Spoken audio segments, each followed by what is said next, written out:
بسم اللہ الرحمن الرحیم۔ السلام علیکم ورحمۃ اللہ وبرکاتہ۔ وصیت نمبر 15، نماز کے بعد کیا کہا جائے؟ حضرت انس بن مالک رضی اللہ عنہ سے روایت ہے کہ حضرت ام سلیم رضی اللہ عنہا رسول اللہ صلی اللہ علیہ وسلم کی خدمت میں حاضر ہوئیں اور عرض کیا، مجھے ایسے کلمات سکھائیں جن کو میں نماز میں پڑھوں۔ آپ نے فرمایا، اللہ اکبر 10 مرتبہ، سبحان اللہ 10 مرتبہ اور الحمدللہ 10 مرتبہ کہو، پھر جو تو چاہے اللہ سے مانگ، اللہ تعالیٰ فرمائے گا ہاں یعنی تیری دعا قبول فرما لے گا۔ اس حدیث مبارک کو امام احمد و ترمذی و امام ابن خزیمہ اور ابن حبان رحمۃ اللہ نے اپنی صحیح میں بیان کیا ہے۔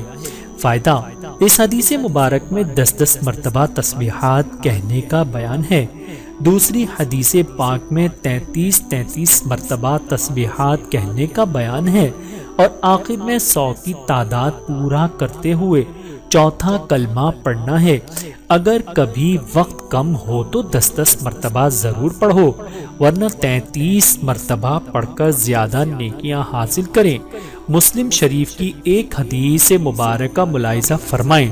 حضرت ابو ہریرہ رضی اللہ عنہ رسول اللہ صلی اللہ علیہ وسلم سے روایت بیان کرتے ہیں کہ آپ نے فرمایا، جو شخص ہر نماز کے بعد 33 مرتبہ سبحان اللہ، 33 مرتبہ الحمدللہ، 33 مرتبہ اللہ اکبر اور 100 پورا کرتے ہوئے یہ پڑھے گا، لا الہ الا اللہ وحدہ لا شریک لہ، لہ الملک ولہ الحمد وہو علی کل شیء قدیر۔